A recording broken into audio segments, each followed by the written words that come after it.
Welcome back to the Deep Dive. Today, we're going to cut through some of the noise around a pretty big event, President Yeah. Trump's dinner on September 4th, 2025, with, well, some major tech leaders. It's been a lot of buzz Mm, and maybe, more intrigue about who wasn't there than who was. exactly. It raised quite a few eyebrows. So our mission today is first to unpack that dinner. Then we'll broaden out, look at President Trump's business-first foreign policy in this second term. It seems even more defined now. Mm-hmm. More intentional. Right. And finally, we want to connect the dots. What does all this mean for tech, for global politics, and importantly for, your own business strategy? And we've looked at quite a range of sources here. White House releases, AI news, global affairs analysis, business reports. The goal is a balanced, sort of impartial view. Yeah, trying to get to the core of it. And really what's fascinating is how these different threads, tech policy, foreign deals, how they actually weave together. This deep dive should give you a clearer picture of these connections, how they shape innovation, policy, and maybe how you navigate this changing global stage. Okay, let's start with the dinner itself, the setting. Right, the White House Tech Summit. In the newly renovated Rose Garden, sources point out it consciously echoed the style of Mar-a-Lago. Yeah, that blend of the personal brand with the presidential setting, it definitely projected something specific. So what was the stated purpose, beyond just a dinner? Well, it was multi-layered, really, officially. Strengthening ties with tech leaders, fostering collaboration, for growth and tech advancement, and significantly highlighting the administration's commitment to AI. AI was a big focus then. A very big focus. They even highlighted First Lady Melania Trump's AI education task force. Oh, right. Tell us about that. The idea is to integrate AI into K-12 education. And the language used was interesting, a nurturing approach. It was even likened to, believe it or not, raising children, balancing innovation with responsible stewardship. Raising children, that's quite an analogy for AI development. It is. It certainly frames it in a particular light. And the guest list. Who was actually at the table? It tells a story too, right? Absolutely. Over a dozen people, but the focus seemed very much on the, let's say, established giants, particularly in AI and cloud. Right. You had Mark Zuckerberg from Meta, Tim Cook, Apple, Sundar Pichai from Google. The usual heavy hitters. Right. Plus Satya Nadella from Microsoft, Lisa Su, AMD, big players in cloud and hardware, and key figures from the AI frontier, Sam Altman, Greg Brockman from OpenAI, also Safra Catz from Oracle, David Limp from Micron, Shyam Sankar from Palantir. Alexandra Wang from Scale AI, David Sachs, the crypto and AI czar, and Jared Isaacman from Shift4. Yeah. A lot of power in that room. A lot of power. The emphasis was clearly on companies making huge investments in the U.S., particularly in AI infrastructure. Maybe less focus on newer disruptors this time around. Which brings us to the big absence. The elephant not in the room. Elon Musk. Invited, but didn't attend. He cited scheduling conflicts, posted it on X, sent a representative.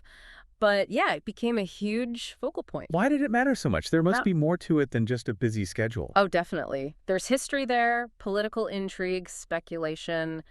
It's not the first time there's been, let's say, tension between Musk and Trump. Right. Musk has criticized government spending before, proposed his own America Party idea. And Trump hasn't been shy about Musk either. He's quoted as saying, he's got 80% super genius and then 20% he's got some problems. He actually said that. Publicly. And added, when he works out the 20%, he'll be great. Trump also apparently felt Musk went off the reservation, showed ingratitude, especially after Musk seemed to claim some credit for Trump's 2024 win, and then slammed the administration's tax bill, called it a mountain of disgusting pork. Wow. So scheduling conflict sounds like diplomatic language. It certainly seems that way. Remember, Musk was involved earlier. He was a special government employee, ran the DOGE office, focused on crypto. The DOGE office, seriously. Focused on crypto, yeah. So his absence now, it does make you wonder about shifts in alliances. Who's in favor, who's perhaps less aligned with the administration's current tech priorities. And the public reaction picked up on this? Absolutely. Mixed reactions to the dinner overall, but Musk's absence really dominated the conversation about, tech political relationships and where AI policy might be heading. It really highlights this bigger theme, doesn't it? Yeah. This business-first approach that seems to define Trump's presidency, second term even more so. Let's talk about this America Inc. doctrine. It's like The U.S. is being run like a huge company. That's the framework many observers are using, yeah. Every interaction, whether it's domestic policy or foreign relations, seems viewed through the lens of a deal. Leverage, profit, winning. And this isn't entirely new. It's rooted in his background. Deeply rooted. His real estate career, the whole apprentice persona, that famous line, it's not personal, it's just business, even about things like bankruptcy. That mindset seems to carry over directly into governance. We saw flashes in the first term, right? Definitely. Think about the Paris Climate Agreement withdrawal. The reasoning was almost purely economic perceived disadvantage to the U.S., cost to industry. He framed it as other countries benefiting unfairly. And the NAFTA renegotiation. Same playbook. He slammed NAFTA for outsourcing jobs, pushed for the USMCA to keep manufacturing, protect domestic industries. It was about getting a better deal for America. Even the North Korea diplomacy had that feel. Very much so. Direct, personalized, almost like a high-stakes business negotiation. Lots of photo ops, handshake summits. Less focus maybe on the detailed, verifiable outcomes like denuclearization. More on the optics of the deal itself. So second term, it feels like this isn't just instinct anymore. It's more deliberate, structured. That's the analysis, yes. More intentional, less hesitation, and crucially, perhaps, a team more unified around this specific approach. We saw that early on in January 2025. Right, that first wave of actions. The 25% tariff on Canadian and Mexican goods, doubling China tariffs to 20%. And the justification was very direct. Very. Non-cooperation on border security, drugs, manufacturing. He laid out his terms. And Canada and Mexico. They complied, and the tariffs were lifted. The administration explicitly framed it as closing a deal, pure transaction. But China didn't play along. No. They defied, and that led to the escalation in April 2025, so-called tariff tsunami. Which hit pretty much everyone. Almost every trading partner, yeah. April 2nd was even dubbed Liberation Day. And what's striking is the shark-like fashion, as some described it. No distinction between traditional allies and adversaries. The EU, the UK, Israel, they were targeted based on trade deficits, not history or loyalty. Wow. So alliances took a back seat to the bottom line. It appears so. Then came that deal with China, a 90-day tariff suspension. The U.S. lowered its massive tariffs. China lowered its retaliatory ones. It just reinforces this idea. The world isn't seen as a network of allies, but as a marketplace. And the U.S. is there to win. It's a fundamental reshaping of how America interacts with the world. Yeah. And it leads to some pretty unconventional ideas being floated. Like buying Greenland. Exactly. Diplomacy is real estate acquisition. Or that fast-track citizenship scheme back in March. The $5 million investment for a U.S. passport. Yeah. It effectively turns citizenship into a kind of premium asset you can buy. Its governance meets aggressive commercial logic. And that extends to the relationships he cultivates. It's less about traditional alliances, more like a club of like-minded CEOs. Mm-hmm. Leaders like Bukele in El Salvador, Milei in Argentina, Meloni in Italy, or Ban in Hungary. It seems more about a shared style, maybe share objectives, than pure ideology. And his tone with figures like Putin, Xi, Kim Jong-un. Even the Taliban, it's often described as unusually cordial. The focus seems to be on perceived strength, getting results, making deals, rather than shared values. So traditional foreign policy concerns like, say, global responsibility. Yeah. Where do they fit? That seems to be reframed entirely, seen almost as a costly indulgence. Aid becomes transactional. We saw examples like sanctions, threats against Colombia and Panama over migration, or their dealings with China on infrastructure. And cuts to global programs. Significant cuts reported to health programs in Africa, for instance. The underlying message seems to be every country is a case study, a cost-benefit analysis where short-term financial returns or perceived strategic wins often dictate policy.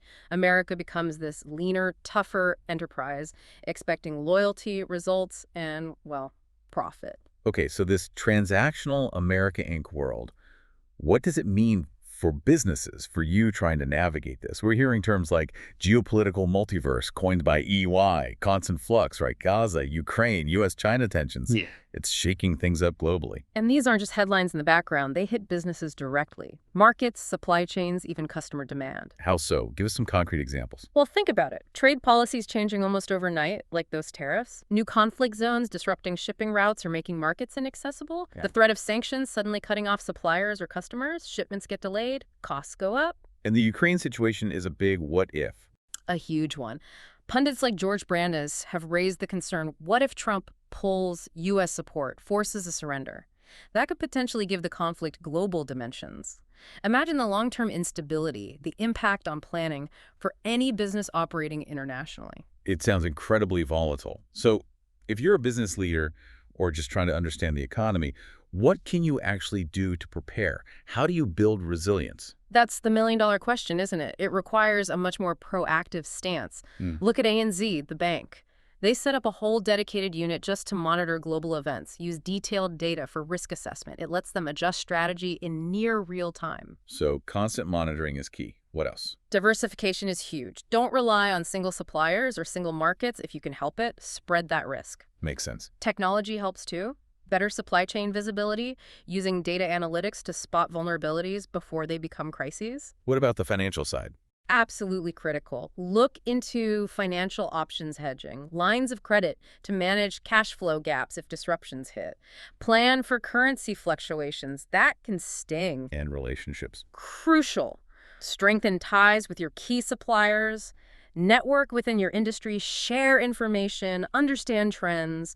Knowing what others are seeing can be invaluable. Any other strategies? Adding a sustainability layer is becoming more important too, not just for ethics, but it often builds more resilient, adaptable operations long term. Look, these geopolitical risks, they're going to increasingly drive big decisions, where you expand, where you might need to pull back, even which markets to leave entirely. And insurance. Yeah, talk to your insurance brokers. Coverage for geopolitical risks is becoming more sophisticated, more necessary. You need to see what's possible to customize for your specific vulnerabilities. Okay, this has been a really comprehensive look. We've gone from that White House tech dinner, the whole Elon Musk absence, Right, the symbolism there. to dissecting this America Inc. approach, the CEO in chief foreign policy, Where every interaction is a potential deal. and landed on the very real need for businesses, for all of us, really, to adapt to this geopolitical multiverse. Which really leaves us with a pretty fundamental question to think about, doesn't it? Can a superpower, long-term, sustain itself purely on deal-making? Can a nation that was, built significantly on alliances afford to treat all relationships as just transactions? What are the long-term costs of prioritizing short-term gains? You have to consider things like the erosion of international institutions, alienating allies who might be needed later, using up that reservoir of global goodwill. Does that ultimately strengthen or weaken a nation? That's the big question. What does this unpredictable, highly personalized, performance-driven approach mean for global stability and for America's place in the world down the line? Definitely something to keep thinking about. Thanks for joining us for this deep dive. We hope it's given you a clearer, more informed perspective.